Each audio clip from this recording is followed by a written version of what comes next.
সে যে বক্তব্য দেয়, বক্তব্যগুলো তার দেখবেন ইন্টারনেটে ভাইরাল হয়েছে, ইউটিউবে দেখবেন, মনে হচ্ছে একজন মন্ত্রী বক্তব্য দিচ্ছে না, মনে হয় সন্ত্রাসী বক্তব্য দিচ্ছে। কথা বলেন ঠিক কিনা? একজন মন্ত্রীর বক্তব্য তো এটা হতে পারে না। এই যে কিছুক্ষণ একজন নেতা আপনাদের মাঝে কথা বলল, ভালোকে আমরা ভালো বলবো, খারাপকে খারাপ করব, ঠিক কিনা? ইমানের দাবি এটা। আল্লাহ বলছেন ইমানদার তুমি হতে পারবে না সত্যকে যদি গ্রহণ না করো, বাতিলকে যদি বর্জন না করো। আল্লাহর কসম, সত্যিকার ইমানদার হতে পারবে। সত্যকে সত্য বলতে হবে, মিথ্যাকে মিথ্যা বলতে হবে। সে বলেছে সংবিধানে বিসমিল্লাহ থাকতে পারে না, আমি থাকতে দিব না, পার্লামেন্টে আমি এটা নিয়ে কথা বলবো। আচ্ছা বলেন তো, বিসমিল্লাহির রহমানির রহিম এটা কি বলা খারাপ? আমরা কাজের শুরুতে বলি কি বিসমিল্লাহির রহমানির রহিম বলি কি না? খাওয়ার শুরুতে বিসমিল্লাহ বলি, যাওয়ার শুরুতে বিসমিল্লাহ বলি, কাজের শুরুতে বিসমিল্লাহ বলি। আর সংবিধানের শুরুতে বিসমিল্লাহ ওর চুলকানি হয় কোথায়? তার মানে এই ব্যক্তি সত্যিকারের মোমেন না। কোরআন এবং হাদিসের ভাষায়, রসুলের ভাষায় এগুলো কথা যারা বলবে তারা হলো টাটকা মুনাফিক। কথা বলেন ভাইরা আমার। এই ঈমান যারা গ্রহণ করবে,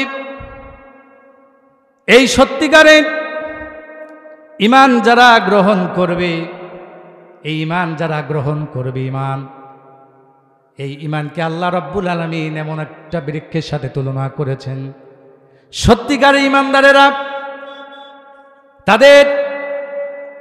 তাদেরকে বাতিল শক্তি যত অত্যাচার নির্যাতন নিপীড়ন করুক না কেন, যতই তর্জন গর্জন করুক না কেন, মামলা হামলা দেখ না কেন, সত্যিকারের ঈমানদারেরা পিছপা হয় না। কথা বলেন ঠিক কিনা? সত্যিকার ঈমান দ্বারা গ্রহণ করেছি, পাকা ঈমানদার যারা, চিন্তা করে দেখবেন ফাঁসির কাস্টে চলে যাবে, ঈমান ছাড়বে না। কথা বলেন ঠিক কিনা? আরো জোরে বলেন ঠিক কিনা? আল্লাহ রাব্বুল আলামিন এইরকম ঈমানদারদের কথা কোরআনুল কারীমের সুন্দর করে আলোচনা করেছেন।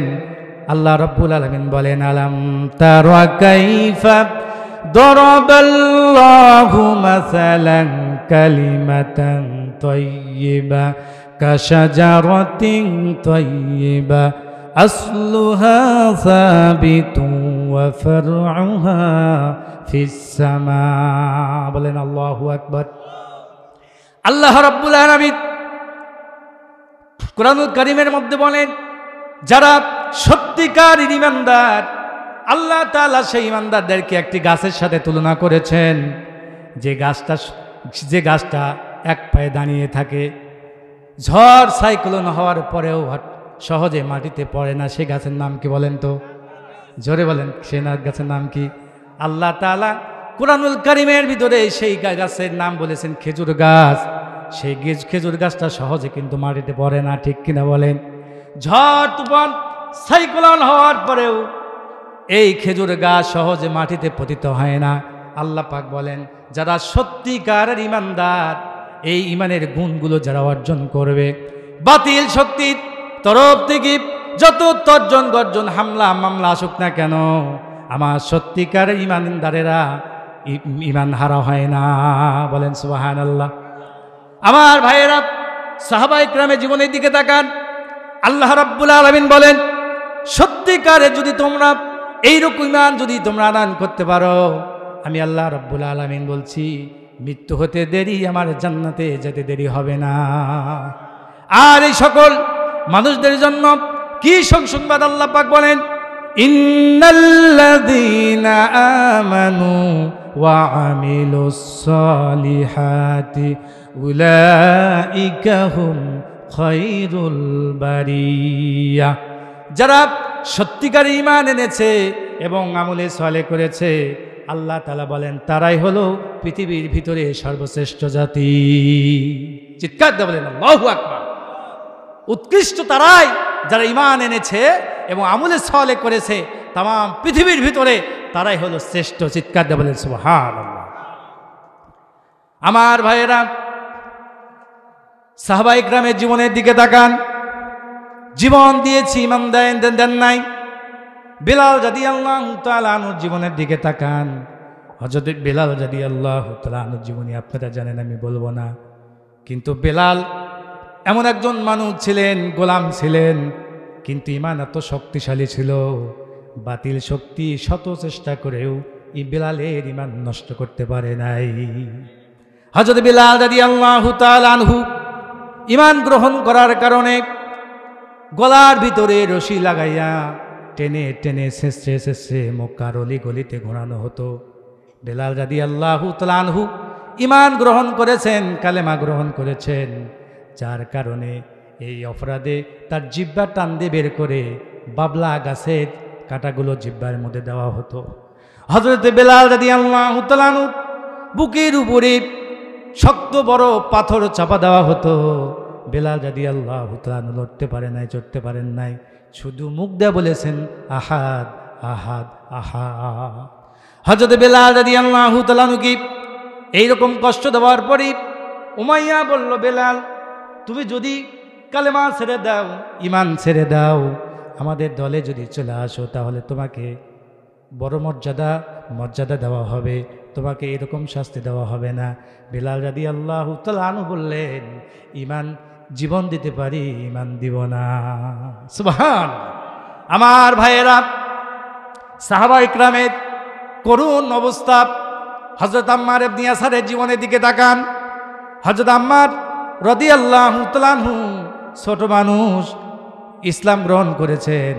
একটা পরিবার যখন ইসলাম গ্রহণ করলো, আবু জেহেলের কানে যখন এই সংবাদটা চলে গেল, আবু জেহেল বলল, সৈন্যবাহিনীদেরকে বলল, আম্মার ইবনে ইয়াসারের পরিবারকে আমার কাছে গ্রেফতার করে নিয়ে আসো। নিয়ে যাওয়া হলো। আম্মার রাদিয়াল্লাহু তাআলা আনহুকে বলা হলো, আম্মার শুনতে পেলাম তুমি নাকি মুহাম্মাদের কালেমা পড়েছ। আম্মার রাদিয়াল্লাহু তাআলা আনহু বললেন, গত রাত্রিতে আমরা সপরিবারে কালেমা পড়ে মুসলমান হয়েছি। আবু জেহেল বলল, কালেমা গ্রহণ করার কি মজা তুমি কি জানো? আম্মার বলল, কালেমা গ্রহণ করার কারণে নির্যাতন নিপীড়ন করতে পারো, আমার শরীরের উপরে ক্ষত বিক্ষত করতে পারবে, কিন্তু আমার হৃদয়ের ভিতরে তোমার হাত দেওয়ার এখতিয়ার নাই। সুবহানাল্লাহ। আম্মার ইবনে ইয়াসার কি আলোচনা করব? আম্মার ইবনে ইয়াসার রাদিয়াল্লাহু তাআলা আনহু যখন এই কথা বললেন, বলার সঙ্গে সঙ্গে আবু জেহেল বলল, সৈন্যবাহিনীদেরকে বলল, আম্মারকে রিমান্ডে নেওয়া হলো। এমন পিটানি দেওয়া হলো, শেষ পর্যন্ত আল্লামা বদরুদ্দিন আইনি তার কিতাবের মধ্যে লিখেছেন, আম্মার রাদিয়াল্লাহু তাআলা আনহুর শরীরে আগুন ধরিয়ে দেওয়া হলো। আগুন জ্বলছে শরীরে, দাও দাও করে আগুন জ্বলছে আম্মারের গায়ে। কিসের কারণে? ঈমানের কারণে। কিসের কারণে?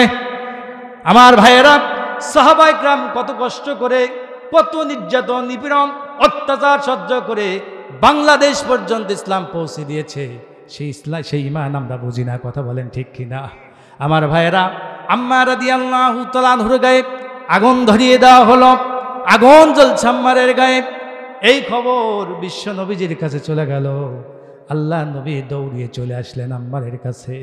আম্মারের কাছে আসার পরে মদিনার মক্কার কোনো মানুষ আসে না, আবু জেহেলদের ভয়ে কোনো কেউ আসে না। বিশ্ব নবীজি দৌড়িয়ে আম্মারের কাছে চলে আসলেন। আল্লামা বদরুদ্দিন হাদিস নকল করেন, আম্মার রাদিয়াল্লাহু তাআলা আনহুর গায়ে আগুন ধরিয়ে দেওয়া হলো। রাসূলুল্লাহ সাল্লাল্লাহু আলাইহি ওয়াসাল্লাম আম্মারের সামনে গিয়া আগুনকে একটা ধমক দিলেন। নবীজি বললেন, ইয়া নারু কুনি বারদাও ওয়া সালামান আলা আম্মারিন কামা কুনতি আলা ইব্রাহিম। আল্লাহ নবী বললেন, হে আগুন, আমার আম্মারের জন্য তুমি শান্তিদায়ক ঠান্ডা হয়ে যাও, যেমনটি ঠান্ডা হয়েছিল আমার দাদা হযরতে ইব্রাহিম আলাইহিস সালামের জন্য। সুবহানাল্লাহ।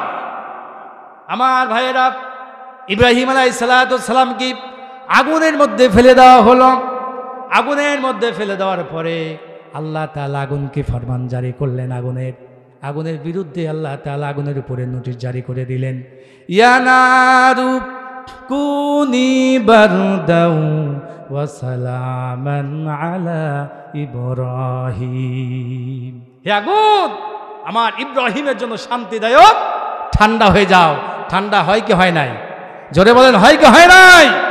আর আমার আপনার নবী, নবিকুল শিরোমণি জনাবে মুহাম্মদুর রাসূলুল্লাহ সাল্লাল্লাহু আলাইহি ওয়াসাল্লাম আম্মারকে যখন, আম্মারের গায়ে যখন আগুন ধরে দিয়েছিল, নবীজি আগুনকে ধমক দিয়ে বলেছিলেন, ইয়া নারু কুনি বারদাও ওয়া সালামান আলা আম্মারিন কামা কুনতা আলা ইব্রাহিম। হে আগুন, আম্মারের জন্য তুমি শান্তিদায়ক ঠান্ডা হয়ে যাও, যেমন ঠান্ডা হয়েছিল ইব্রাহিম আলাইহিস সালামের জন্য। চিৎকার দিয়ে বলেন সুবহানাল্লাহ। নবীজি আগুনের বিরুদ্ধে, আগুনের কাছে গিয়ে আগুনকে ধমক দেওয়ার সঙ্গে সঙ্গে ধমক দিতে দেরি, আগুন নিভতে দেরি হয় না। আর আস্তে সুবহানাল্লাহ, চিৎকার দিয়ে বলেন সুবহানাল্লাহ। আমার ভাইয়েরা, অন্য কিতাবে লিখেছি আম্মার রাদিয়াল্লাহু তাআলা আনহুকে মারতে মারতে শহীদ করে দেওয়া হলো বাবার সামনে, মায়ের সামনে। আহারে, তার সন্তানকে দুনিয়া থেকে বিদায় করে দিল। চিন্তা করেন, আপনার সামনে যদি আপনার সন্তানকে কেউ একটা চর মারে, কলিজায় লাগে, ঠিক কিনা বলে? আমার ভাইয়েরা, এই কালেমার জন্য আম্মার রাদিয়াল্লাহু তাআলা আনহুকে মারতে মারতে দুনিয়া থেকে বিদায় করে দিল বাবার সামনে, মায়ের সামনে। দুনিয়া থেকে বিদায় হয়ে চলে গেলেন, শহীদ হয়ে গেলেন। ঈমান ছাড়লেন না, কালেমা ছাড়লেন না। এবার ইয়াসারকে বলা হলো, ইয়াসার দেখো, তোমার সামনে তোমার সন্তানকে দুনিয়া থেকে বিদায় করে দিলাম। তোমাকে, তোমার সন্তানকে যেইভাবে দুনিয়া থেকে বিদায় করে দিলাম, তোমাকে কিন্তু এইভাবে দিব না, তোমাকে কঠোর শাস্তি দিয়ে দুনিয়া থেকে বিদায় করে দেওয়া হবে। এখনো সময় আছে, কালেমা ছেড়ে দাও, আমাদের দলে চলে আসো, তোমার উপর নির্যাতন আসবে না। হযরত আম্মার রাদিয়াল্লাহু তাআলা আনহু বললেন, বীর বিক্রমের মতো সাহসিকতার সাথে বললেন, ওরে বেঈমান কাফের, আমার শরীর তোরা খণ্ড বিখণ্ড করে দিতে পারিস, কিন্তু আমার হৃদয়ের ভিতরে তোরা হাত দিতে পারবি না। আমি আমার হৃদয়ের ভিতরে আল্লাহ এবং তার রাসূলকে স্থান দিয়েছি, জীবন দিব কিন্তু কালেমা দিব না। হযরত ইয়াসার রাদিয়াল্লাহু তাআলা আনহুকে ধরা হলো। ধরার পরে আবু জেহেল বলল, ইয়াসারের ডান পায়ের সঙ্গে একটি ঘোড়া বাঁধো, বাম পায়ের সঙ্গে আর একটা ঘোড়া বাঁধা হলো। তেজি ঘোড়া নিয়ে আসা হলো, মক্কার সবচেয়ে তেজি ঘোড়া, দুইটা তেজি ঘোড়া নিয়ে আসা হলো। একটা ঘোড়া ডান পায়ের সঙ্গে বাঁধা হলো, আর একটা ঘোড়া বাম পায়ের সঙ্গে বাঁধা হলো। ইয়াসার রাদিয়াল্লাহু তাআলা আনহুকে বলা হলো, ইয়াসার এখনো সময় আছে, দেখো এই দুইটা ঘোড়া যদি দুই দিকে চালিয়ে দেই, তুমি চিরে দ্বিখণ্ডিত হয়ে দুনিয়া থেকে বিদায় হয়ে চলে যাবে। আম্মা রাদিয়াল্লাহু তাআলা আনহু বললেন, ওরে বেঈমান কাফের, আমার জীবন শেষ করে দিতে পারলেও আমার ঈমান তোরা নিতে পারবি না। হযরত আম্মা রাদিয়াল্লাহু তাআলা আনহু ওই সময় মুস্কি মুস্কি হাসতেছিলেন। আবু জেহেল বলল, আম্মার তুমি মুস্কি মুস্কি হাসো কেন? আম্মার ইয়াসার রাদিয়াল্লাহু তাআলা আনহু বললেন, আমি যে চোখে যা দেখি তোমরা দেখো না, আমি যা শুনি তা তোমরা শোনো না। আমি দেখতে পাচ্ছি আল্লাহর জান্নাতের ফেরেশতারা আল্লাহর জান্নাতটা আমার সামনে তুলে ধরেছে। এই কথা বলার সঙ্গে সঙ্গে ইয়াসার রাদিয়াল্লাহু তাআলা আনহুকে শহীদ করে দেওয়ার জন্য দুটা তেজি ঘোড়া দুই দিকে চালিয়ে দিল। ডান দিকের ঘোড়া ডান দিকে চলে গেল, বাম দিকের ঘোড়া বাম দিকে চলে গেল। হযরত ইয়াসার রাদিয়াল্লাহু তাআলা আনহু চিরে দ্বিখণ্ডিত হয়ে দুনিয়া থেকে বিদায় হয়ে চলে গেলেন। বলেন আল্লাহু আকবার, আরো জোরে বলেন আল্লাহু আকবার। আমার ভাইয়েরা, এই জন্য এই কালেমার উপরে যারা ইস্তেকামাত থাকবি, অবিচল থাকবি, অটল থাকবি, আল্লাহ রাব্বুল আলামিন বলেন, ইন্নাল্লাযীনা ক্বালু রাব্বুনাল্লাহু সুম্মা ইসতাকামু তাতানাজ্জালু আলাইহিমুল মালাইকা আল্লা তাখাফু ওয়া লা তাহজানু ওয়া আবশিরু বিল জান্নাতিল্লাতী কুনতুম তুআদুন। বলেন আল্লাহু আকবার। রব্বুল আলামিন বলেন, ইন্নাল্লাযীনা, নিশ্চয়ই যারা, ক্বালু বলবি, রব্বুনাল্লাহ, আমাদের রব হলো আল্লাহ। আমাদের রব কে? আল্লাহ আমার রব। সেই রবি আমার সব। সবাই বলেন, আল্লাহ আমার রব, সেই রবি আমার সব। আল কোরআনের পথ, সেই পথই আসল পথ। অন্য পথে অন্য মতে নেই যে রহমত, অন্য পথে অন্য মতে নেই যে রহমত। আল্লাহ আমার রব, সেই রবি আমার। আল্লাহ রাব্বুল আলামিন বলেন, যারা বলবি আমাদের রব আল্লাহ, আমাদের রবকে, এই রবের উপরে, রবের হুকুমের উপরে, ইমানের উপরে যারা ইস্তেকামাত থাকবে, অবিচল থাকবে, আল্লাহ পাক বলেন তাতানাজ্জালু আলাইহিমুল মালাইকা, তাদের যখন মৃত্যুর সময় হয়ে যাবে, মৃত্যুর সময় হওয়ার সঙ্গে সঙ্গে ফেরেশতা তাদের সামনে চলে আসবে। ফেরেশতা তাদের সামনে আসার পরে বলবে, আল্লাহ তাখাফু, হে আল্লাহর বান্দা, ইমানের সাথে তুমি আসো, তোমার কোনো ভয় নাই। ওয়ালা তাহজানু, তোমার কোনো চিন্তা নাই। ওয়া আবশিরু বিল জান্নাহ, ওই জান্নাতের সুসংবাদ গ্রহণ করো, যে জান্নাতের ওয়াদা তোমাদের মালিক করেছে। আমার ভাইয়েরা, এই জন্য আপনার আমার যখন মৃত্যুর সময় হয়ে যাবে, মৃত্যুর হাত থেকে কেউ পলায়ন করতে পারবো না। আপনার মৃত্যু যদি ট্রাকের নিচে হয়, ওখানে যেতেই হবে। আপনার মৃত্যু যদি লঞ্চে হয়, সমুদ্রের ভিতরে হয়, সেখানেই যেতে হবে। কথা বলেন ঠিক কিনা? আল্লাহ রাব্বুল আলামিন বলেন, আইনামা তাকুনু ইউদরিকুমুল মাউত ওয়ালাউ কুনতুম ফি বুরুজিম মুশাইয়াদা। আল্লাহ পাক বলেন, মৃত্যুর ভয়ে যদি তুমি সীসা দিয়া যদি দুর্গ বানাও, আর ওই দুর্গের ভিতরে যদি অবস্থান করো, তোমার কাছে মালাকুল মাউত সঠিক সময় হাজির হয়ে যাবে। তুমি মৃত্যুর ভয়ে কোথাও পলায়ন করতে পারবে? জোরে বলেন, পারবে? আমার ভাইয়েরা, সেই মৃত্যুর সময় আমার আপনার সামনে ফেরেশতা এসে বলবে, আল্লাহ তাখাফু, হে আল্লাহর বান্দা, তোমার কোনো ভয় নাই, তোমার কোনো চিন্তা নাই।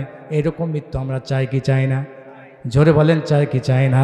আমার ভাইয়েরা, মৃত্যুর যন্ত্রণা এত কষ্ট আপনারা বুঝবেন না। যে ব্যক্তি মারা যান, সে ছাড়া দুনিয়ার কোনো মানুষ বুঝতে পারে না। আমার ভাইয়েরা, মৃত্যুর সময় যখন আপনার আমার হাজির হয়ে যাবে, মালাকুল মাউত আসার আগে কয়েকজন ফেরেশতা আপনার সামনে চলে আসবে। বিশেষ করে রিজিকের দায়িত্বে যিনি ছিলেন, এই ফেরেশতা সে আপনাকে সালাম দিবে। সালাম দেওয়ার পরে বলবে, হে আল্লাহর বান্দা, তাম দুনিয়া ঘুরে আসলাম, কিন্তু তোমার এক পিয়ালা, এক ফোঁটা কি বলে দানাও তোমার জন্য পেলাম না। পৃথিবীর কোথাও তোমার জন্য কোনো খাবার পেলাম না। এই জন্য দেখবেন কোনো মানুষ যদি যখন মারা যায়, মারা যাওয়ার সময় অনেক খাবার মুখে দেয়, কিন্তু খাবারগুলো হৃদয়ের ভিতরে যায় না। কথা বলেন ঠিক কি না? তার মানে আল্লাহ তাআলা তার রিজিক উঠায় নিয়েছেন, তার রিজিক পৃথিবীর কোথাও নাই। এরপরে আরেকজন ফেরেশতা চলে আসে, পানির দায়িত্বে যিনি ছিলেন। আপনি সকাল থেকে সন্ধ্যা পর্যন্ত এই যে পানি পান করেন, একজন ফেরেশতা আপনার পিছনে রয়েছে। সেই ফেরেশতা এসে বলবে, হে আল্লাহর গোলাম, আল্লাহর বান্দা, তামাম দুনিয়া ঘুরে আসলাম, কিন্তু তোমার জন্য এক পেয়ালা পানি কোথাও পেলাম না। এই জন্য লক্ষ্য করে দেখবেন, মানুষের জন্য গড়গড়েরই শুরু হয়ে যায়। ওই সময় দেখবেন, লক্ষ্য করে অনেক সময় এক ফোঁটা পানি, এক চামচ পানি দেওয়ার পরেও পানি ভিতরে যায় না, মুখ দিয়ে বের হয়ে আসে। কথা বলেন ঠিক কিনা? তার মানে তার রিজিক উঠে গেছে, পানিও উঠে গেছে। আল্লাহ তাআলা দুনিয়াতে রাখবেন না। ওই সময় মালাকুল মউত আজরাইল আলাইহিস সালাতু ওয়াস সালাম আমার আপনার সামনে হাজির হয়ে যাবে। আমার ভাইয়েরা, কি শেষ করব? অনেক রাত হয়ে গেছে তো, আরেকটু সময়। হ্যাঁ আমার ভাইয়েরা, মালাকুল মউত আপনার আমার সামনে যখন চলে আসবি, আসার পরে এই মালাকুল মউত এমন ডিয়ারিং চেহারা হবে।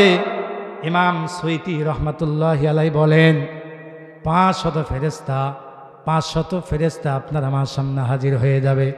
মুমূর্ষ ব্যক্তির সামনে 500 ফেরেশতা হাজির হয়ে 500 ফেরেশতা এমন জোরে চাপ দিয়ে ধরবে, মানুষ আপনি নড়াচড়া করতে পারবেন না, কোন আওয়াজ করতে পারবেন না। ইমাম সুয়ুতি রহমাতুল্লাহি আলাইহি বলেন, 500 ফেরেশতা যখন একজন মানুষকে ধরে, ওই মানুষ আর কোনো কথা বলতে পারে না, কোনো আওয়াজ করতে পারে না।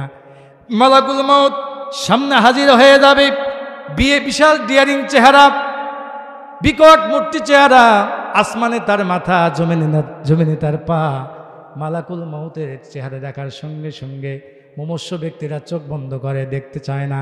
কিন্তু মালাকুল মউতের হাত থেকে কেউ রেহাই পাবে? জোরে বলেন, রেহাই পাবে? আমার ভাইয়েরা, আল্লাহ নবী হযরত মুসা আলাইহিস সালাতু ওয়াস সালাম ইন্তেকাল করলেন। ইন্তেকাল করার পরে তার এক উম্মত তাকে স্বপ্ন দেখলো। দেখার পরে তাকে প্রশ্ন করা হলো, হে আল্লাহ নবী মুসা, আপনি মৃত্যুর যন্ত্রণা কি, আপনি কেমন হয়েছিল, একটু মেহেরবানি করে বলেন। মুসা আলাইহিস সালাতু ওয়াস সালাম বললেন, হে আল্লাহর গোলাম, হে আমার উম্মত, কাঁটা যদি কলিজার ভিতরে ঢুকে দেওয়া হয় আর সমস্ত রগগুলো যদি কাঁটাযুক্ত ওই গাছের সাথে পেঁচে যদি একটা টান মারা হয়, যত না কষ্ট হবে তার চাইতে আমি মুসা আমার বেশি কষ্ট হয়েছে। আমার ভাইয়েরা, এত কষ্ট হয়, মৃত্যুর যন্ত্রণা এত কষ্ট। আজরাইল আলাইহিস সালাম চলে আসবে, মালাকুল মউত আপনার আমার সামনে যখন চলে আসবে, আমার ভাইয়েরা, এই রুহু নামক এই প্রাণ পাখিটা এই শরীরের বিভিন্ন জায়গায় পলায়ন করবে।